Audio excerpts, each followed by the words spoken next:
नमस्कार, बहुत स्वागत है आपका। सुदर्शन मध्य प्रदेश देख रहे हैं आप और मैं हूं आपके साथ दिव्या माथानी। बुलेटिन की शुरुआत करेंगे मध्य प्रदेश की हेडलाइंस के साथ। भगवा ध्वज जलाने पर सैलाना में तनाव फैला, 4 आरोपियों का पुलिस ने निकाला जुलूस। आदिवासी पट्टे को लेकर उमंग सिंघार का वार, बीजेपी सरकार पर आदिवासी विरोधी नीति का आरोप। भोपाल में मोहर्रम विवाद पर प्रदर्शन हुआ, संस्कृति बचाओ मंच ने की रासुका की मांग। अब जानेंगे खबरें विस्तार से। सैलाना से एक चौंकाने वाली खबर सामने आई, जहां पर मोहर्रम के मौके पर निकले ताजिया के जुलूस में हिंदू राष्ट्र लिखा भगवा ध्वज जलाने का मामला सामने आया। आपको बता दें कि वीडियो सामने आने के बाद सैलाना नगर में भारी तनाव फैल गया। वास्तव में पूरा मामला उस वक्त का है जब ताजिया के जुलूस में करतब दिखाते हुए कुछ लोगों ने भगवा ध्वज को आग के हवाले कर दिया। इसके बाद हिंदू संगठनों और साथ ही स्थानीय समाज ने सैलाना नगर को बंद कर दिया। साथ ही कार्रवाई की मांग करते हुए थाने का भी घेराव किया गया। स्थिति की गंभीरता को देखते हुए प्रशासन ने तुरंत भारी जो पुलिस बल है उसको तैनात कर दिया। आपकी जानकारी के लिए ये भी बता दें कि पुलिस ने वीडियो के आधार पर 4 आरोपियों को अब हिरासत में लिया है। इन जिहादियों में शहजाद मेव, बबलू शाह, भैयू शाह और साथ ही अज्जू शाह के नाम शामिल है। चारों को अपराध के आरोप में गिरफ्तार कर लिया गया है। फिर उनका जो जुलूस है वो निकाला गया और न्यायालय में उन्हें पेश कर जेल भेज दिया गया। नमस्कार, बहुत स्वागत है आपका सुदर्शन मध्य प्रदेश के डिजिटल प्लेटफॉर्म पे और मैं हूं आपके साथ दिव्या माथानी। आज जो सबसे ज्यादा चर्चा वाली खबर है वो ये है कि एमपी के रतलाम जिले के सैलाना में मोहर्रम के जुलूस के दौरान हिंदू राष्ट्र लिखा भगवा ध्वज जलाने का एक वीडियो सामने आया, जिसके बाद हिंदू संगठनों में बेहद विरोध देखने को मिला। लेकिन इसमें पुलिस ने त्वरित कार्रवाई करते हुए 4 जिहादियों को गिरफ्तार किया है। अब इस मामले में क्या कुछ हुआ वो हम ज्यादा जानकारी हमारे ब्यूरो चीफ से लेंगे, लेकिन उससे पहले आपको सुना देते हैं कि विधायक रामेश्वर शर्मा ने इस पर क्या कुछ कहा है। इस खबर पर ज्यादा जानकारी के साथ हमारे ब्यूरो चीफ अब हमारे साथ जुड़ने जा रहे हैं, जो हमें इस खबर के बारे में ज्यादा जानकारी देंगे। राम जी, राम स्वरूप शर्मा जी हमारे साथ जुड़ गए हैं, हमारे ब्यूरो चीफ। राम जी, मैं आपसे सवाल करना चाहती हूँ। सबसे पहला सवाल, आखिर ये मामला क्या है ये पूरा मामला? देखिए, मैं सबसे पहले आपको बता दूँ दिव्या के मध्य प्रदेश के अलग-अलग 3-4 जगह पे मुहर्रम के जुलूस के दौरान इस तरह की घटनाएँ सामने आई हैं। मध्य प्रदेश के शाजापुर में जिहादी का जो 2 गुट थे वो आपस में भिड़ गए। जबकि रतलाम में जो स्थिति सामने आई है वो ये है कि वहाँ एक भगवा ध्वज था और उसके ऊपर हिंदू राष्ट्र लिखा हुआ था। जिहादियों ने एक प्लानिंग के तहत मुँह में पेट्रोल भरा और एक फव्वारा उसके नीचे से छोड़ा और उसी आग में भगवा जो ध्वज है वो उसमें झुलस गया बुरी तरीके से। तीसरी खबर जो है वो मध्य प्रदेश के उज्जैन से है, जो महाकाल की नगरी है। यहाँ पर बैरिकेड तोड़कर और जो प्रतिबंधित मार्ग था, वहाँ से जिहादियों ने जाने की कोशिश की। किसी तरह से पुलिस ने वहाँ पर स्थिति पे काबू पाया। एक चौथी खबर मध्य प्रदेश के भिंड से है, वहाँ भी जिहादियों ने उपद्रव करने की कोशिश की है। तो देखा जाए तो मध्य प्रदेश के अलग-अलग 3-4 जगह से मुहर्रम के जुलूस के दौरान जो है उपद्रव फैलाने वाली बड़ी खबरें आई हैं। लेकिन मध्य प्रदेश के रतलाम से जो खबर आई है वो सबसे बड़ी खबर है। और आज उस खबर को लेकर न केवल भारतीय जनता पार्टी के वरिष्ठ नेता और हिंदूवादी जो विधायक हैं रामेश्वर शर्मा, उनकी तीखी प्रतिक्रिया आई है, बल्कि जो संस्कृति बचाओ मंच एक जो हिंदूवादी गतिविधियों के लिए हमेशा काम करता है मध्य प्रदेश में, उसके जो अध्यक्ष है चंद्रशेखर तिवारी, उनने भी एक तीखी प्रतिक्रिया दी है और प्रदर्शन किया है। और देश में और मध्य प्रदेश में इस तरह की घटनाएं ना हो, इसके लिए उन्होंने मध्य प्रदेश के मुख्यमंत्री डॉक्टर मोहन यादव से एक बड़ी मांग की है कार्रवाई की। दिव्या। बिल्कुल, हम जिस तरीके से जो घटना हुई है उसमें क्या कुछ अभी कार्रवाई हुई है? मतलब किस तरीके से एक्शन लिया गया है जिहादियों के खिलाफ? बिल्कुल। देखिए देखिए मैं आपको बता दूँगा मध्य प्रदेश के रतलाम से कुल 4 लोगों को गिरफ्तार किया गया है। इसमें एक जिहादी का नाम शहजाद है, दूसरे का बबलू, भैयू और अज्जू। इन 4 लोगों को गिरफ्तार किया गया है और इसमें और भी काफ़ी सारे लोग हो सकते हैं। एक नेटवर्क हो सकता है, इस चीज़ की आशंका हिंदूवादी संगठनों के द्वारा व्यक्त की गई है, इससे इनकार नहीं किया जा सकता। इसके अलावा पुलिस ने न केवल इनको गिरफ्तार किया है बल्कि बीएनएस जैसी बड़ी धाराओं में कार्रवाई भी की है और इनका एक जुलूस निकाला है ताकि जो आपराधिक तत्व हैं, उनके अंदर एक भय की स्थिति हो और वो किसी भी तरह से अगली बार कोई भी इस तरह का अपराध करने की हिम्मत न कर पाए। बिल्कुल, जिस तरीके से जो जुलूस निकाला गया है, बिल्कुल कार्रवाई की गई है, लेकिन क्या ये हिंदू समाज को उकसाने की कोशिश है? जुलूस में इस तरीके के झंडे को इस्तेमाल करना, उसे जलाना, किस तरीके की साजिश बताई जा रही है? देखिए, संस्कृति बचाओ मंच के अध्यक्ष चंद्रशेखर तिवारी ने यही कहा है कि कहीं न कहीं जो हिंदुओं को उकसाने की और जो मध्य प्रदेश में एक सौहार्द का वातावरण है, उसे बिगाड़ कर और दंगा भड़काने जैसी कोई प्लानिंग हो सकती है, इस बात की जो आशंका से इनकार नहीं किया जा सकता है। ये संस्कृति बचाओ मंच के अध्यक्ष चंद्रशेखर तिवारी ने कहा है।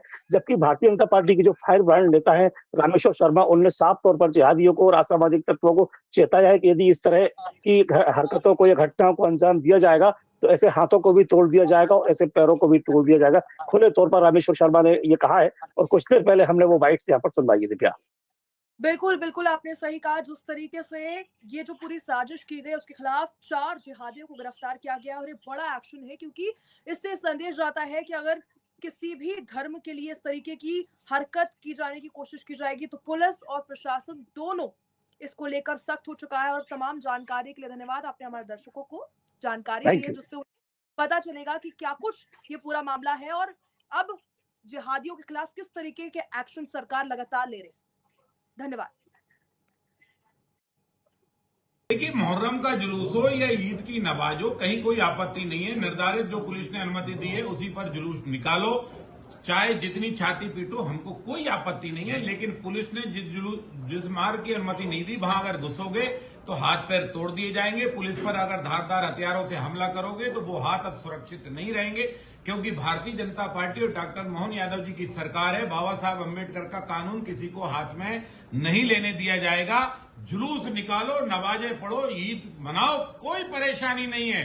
पत्थर फेंकोगे, पुलिस पर हमला करोगे, आग लगाओगे तो ऐसी व्यवस्था की जाएगी कि हाथ रोटी तोड़ने लायक भी नहीं। मध्य प्रदेश की राजनीति में एक बार फिर से आदिवासी मुद्दा सुर्खियों में आ गया है। नेता प्रतिपक्ष उमंग सिंघार ने सरकार पर निशाना साधा है और सीधे तौर पर आरोप लगाया है कि आदिवासियों को आज तक जमीन के पट्टे नहीं दिए गए। आपको बता दें कि उमंग सिंघार ने कहा है कि 2006 से लेकर अब तक जिन आदिवासियों ने जमीन पर स्थायी रूप से निवास किया है, उन्हें मापदंडों के अनुसार पट्टे मिलना चाहिए।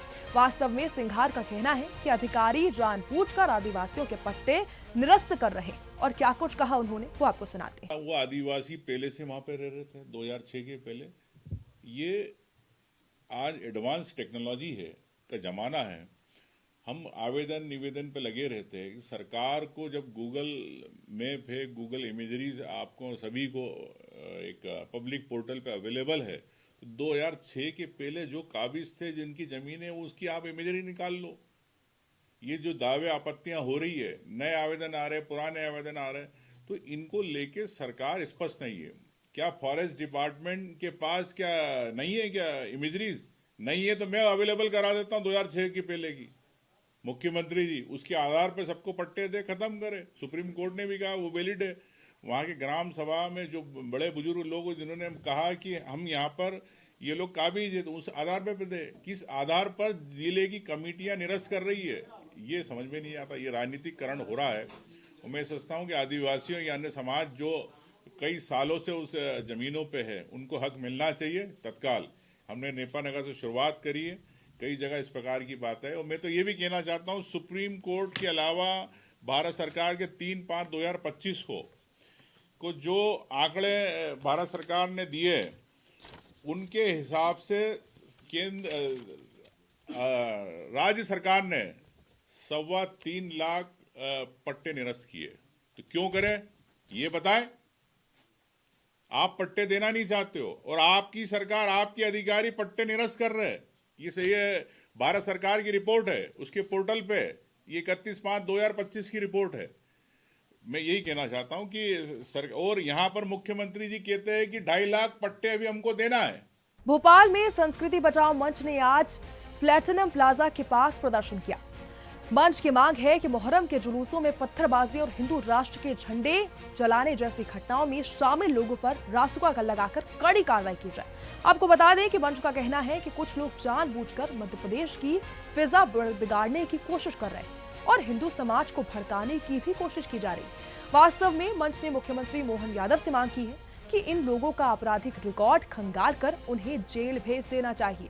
प्रदर्शन में चंद्रशेखर तिवारी, छोटेलाल गिरी, साथ ही राम स्वरूप राजपूत, गजेंद्र यादव और प्रवीण पदनाम, साथ ही रघुवीर पटेल जैसे तमाम कार्यकर्ता मौजूद रहे। संस्कृति बचाओ मंच ने आज यहाँ पर प्रदर्शन करके और मोहन सरकार से मांग की है कि मुहर्रम के जुलूस के दौरान हिंदू राष्ट्र के झंडे को जलाने का प्रयास किया गया, हिंदू बस्ती में घुसने का प्रयास किया गया। उज्जैन, रतलाम, भिंड ऐसे कई जगह पर आप जो है विद्वेष फैलाने का प्रयास कर रहे हो, आप जो है दंगा फैलाने का प्रयास कर रहे हो, हिंदू जनभावनाओं को ठेस पहुंचाने का प्रयास कर रहे हो, जिससे कि दंगा भड़क जाए और मध्य प्रदेश की जो सांप्रदायिक सौहार्द की फिजा है वो बिगड़ जाए। यह बर्दाश्त नहीं किया जाएगा। मोहन सरकार जी से मेरा निवेदन है संस्कृति बचाओ मंच का कि इनके आपराधिक रिकॉर्ड चेक करना चाहिए और इनके घरों पर बुलडोजर चलाकर इनके खिलाफ राष्ट्रीय सुरक्षा अधिनियम की कार्रवाई होनी चाहिए। भोपाल में आज कांग्रेस के वरिष्ठ नेता और पूर्व विधायक कांतिलाल भूरिया ने वन अधिकार को लेकर बीजेपी सरकार पर बड़ा हमला बोला है। को बता दें कि भूरिया ने कहा है कि जब वो केंद्रीय कृषि मंत्री थे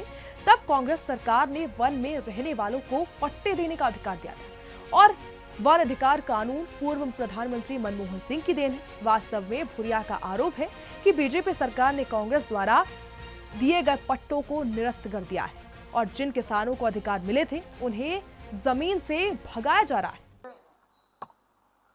मुख्यमंत्री जी पंजाब, हरियाणा, उत्तर प्रदेश और जाने कौन कौन से राज्यों में जा रहे हैं और वहां जाके 2 साल से सुन रहे हैं, उद्योगपति को ला रहे, बात हो रही है, आ रहे हैं। पहले भी बहुत बड़ा सम्मेलन उन्होंने करा उद्योगपति। कौन सा उद्योगपति आया? कौन सा उद्योगपति आया बताओ? कोई उद्योगपति नहीं आया। वो तो झूठे आश्वासन दे रहे और प्रदेश की जनता को गुमराह कर रहे हैं। हम उद्योग ला रहे हैं, उद्योग क्षेत्र घोषित। भाई औद्योगिक क्षेत्र घोषित पहले कांग्रेस ने कर रखे, उद्योग भी स्थापित किए, पर उनकी लापरवाही से सब उद्योग बंद हो गए। सारे उद्योगपति भग के जा रहे, उनको तो रोक नहीं पा रहे और बाहर वाले उद्योग लाने की बात कर रहे हैं। तो ये सब लोगों को गुमराह करने का एक तरीका निकाल रखा है। पर उस प्रदेश की जनता जान गई है कि इस तरह झूठे आश्वासन और झूठे अफवाह फैला के और प्रदेश को गुमराह करने का काम कर रहे हैं। तो इससे बने चलने वाली नहीं है। प्रदेश की जनता तो काम चाहती है। आज बने हमारे प्रदेश में नौजवान बेरोजगार है, 20 साल से किसी एक को नौकरी नहीं दी। आज बेरोजगार ओवरेज हो गए, नौजवान ओवरेज हो गए बेचारे। आप इधर उधर मजदूरी कर रहे हैं, ये हालत कर दी है। महिलाओं के लिए लाडली बहना, लक्ष्मी योजना, वो रोशनी ने उनको हम 3000 रुपये देंगे कहा था और उसको 1200 रुपये, और 1200 रुपये वो भी बंद हो गए, वो भी बंद हो रहे हैं। तो किस तरह से गुमराह कर रहे हैं, महिलाओं को गुमराह कर रहे हैं। नौजवान तो बिल्कुल अब विश्वास करना छोड़ ही दिया बीजेपी पे। उन्होंने ये सब नहीं, किसान का कर्जा माफ करेंगे कहा था, कौन सा कर्जा माफ किया? कांग्रेस जो कहती हो करती। जब कमलनाथ सरकार ने 2-2 लाख रुपया कर्जा माफ किया था या नहीं किया था? और हर तरह से नौजवानों को नौकरी देने की बात की थी, पर बीच में हमारी सरकारी उन्होंने खरीद ली और विधायक खरीद के ले जाके सरकार गिरा दी। तो ऐसी तो हालत है। और न नौजवानों को नौकरी दी, न महिलाओं को सम्मान मिल रहा, न हमारे किसानों को कर्जा माफ करें, किसानों का कर्जा भी अभी माफ नहीं करा। और हर तरह से ये सारी चारों तरफ से हाहाकार मचा हुआ है, पर सरकार सुनने के लिए तैयार नहीं। इसी बात को लेकर हम लोग अशोकनगर में बात करेंगे, किसानों से बात करेंगे, प्रेस वालों से बात करेंगे और वहाँ की जो परेशानी है, झूठे केस कई लोगों प्रदेश हर जिले से फिगर बुलवाए हैं, किस कांग्रेसियों के खिलाफ कितने मुकदमा है वो भी आएंगे। शाजापुर में मुहर्रम के जुलूस के दौरान बीती रात हिंसक झड़प हो गई। मामला एक ही समुदाय के 2 गुटों के बीच है। आपको बता दें कि झड़प उस वक्त हुई जब दुलदुल साहब का जुलूस आजाद चौक तक पहुंचा। वहां पहले से मौजूद 2 पक्षों में अखाड़ा घुमाने को लेकर विवाद हुआ, जो देखते ही देखते मारपीट में बदल गया। वास्तव में पुलिस ने मौके पर हल्का बल प्रयोग करते हुए स्थिति को तुरंत ही संभाल लिया। अफरा तफरी के बाद प्रशासन ने जुलूस को रात 2 बजे ही खत्म कर दिया।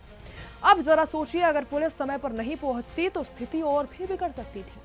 आपकी जानकारी के लिए भी बता दें कि इस झड़प में कोई जनहानि नहीं हुई। अभी तक किसी पक्ष की ओर से कोई भी शिकायत दर्ज नहीं कराई गई। शाजापुर में रविवार और सोमवार की रात को झमाझम बारिश हुई, जिससे मौसम पूरी तरीके से बदल गया है और गर्मी से अब लोगों को राहत मिल गई है। आपको बता दें कि सुबह से रुक रुक कर हल्की बारिश हो रही थी, लेकिन दोपहर के बाद से झमाझम बारिश शुरू हो गई। वास्तव में इस बारिश ने जहां एक ओर तापमान में गिरावट दर्ज कराई है, वहीं लोगों ने मौसम का लुत्फ भी उठाया। अब जरा सोचिए, गर्मी और उमस से परेशान लोगों के लिए ये बारिश कितनी राहत लाई है। आपकी जानकारी के लिए साथ में ये भी बता देते हैं कि बारिश के कारण सड़कों पर हल्का जलभराव जरूर हुआ, लेकिन किसी तरीके से परेशानी की कोई भी खबर नहीं सामने आई। कृषि विशेषज्ञों का कहना है कि इस बारिश से सोयाबीन और कपास जैसी फसलों को बड़ा फायदा मिलेगा।